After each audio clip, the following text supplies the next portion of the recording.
निदान सुट्टीच्या दिवशी तरी आहे ना, मला सकाळचा गरमागरम चहा आणि नाश्ता अजिबात स्किप करू वाटत नाही. आज होते मी घरी म्हटल्यानंतर बनवणार होते नाश्ता.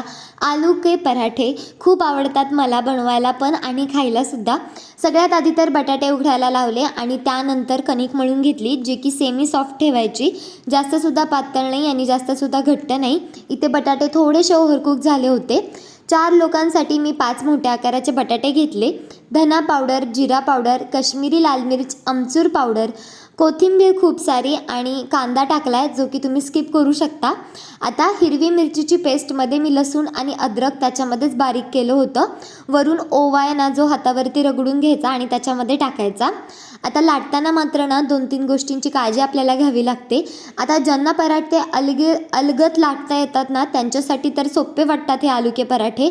पण ज्यांना लाटता येत नाही त्यांना मी ट्रिक सांगते. 2 चपात्या लाटून घ्यायच्या, जसे आपण नॉर्मल लाटतो तशी पातळ चपाती, आणि त्यानंतर त्याच्यामध्ये फिलिंग ठेवायचं आणि वरतून पुन्हा अलगद लाटून घ्यायचं. आता मी जसं तुम्हाला व्हिडिओमध्ये दाखवते आहे, इथे मी चीज ग्राइंड केलं आहे. तुम्ही स्किप पण करू शकता, मला आवडतं म्हणून मी टाकलं आहे.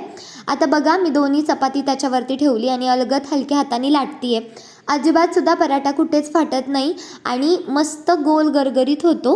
वरून क्रिस्पी करून घ्यायचा, आतमध्ये स्पॉन्जी होतोच कारण त्याच्यामध्ये चीज आहे. तुपाची हैगई करायची नाही. तयार आहेत पराठे.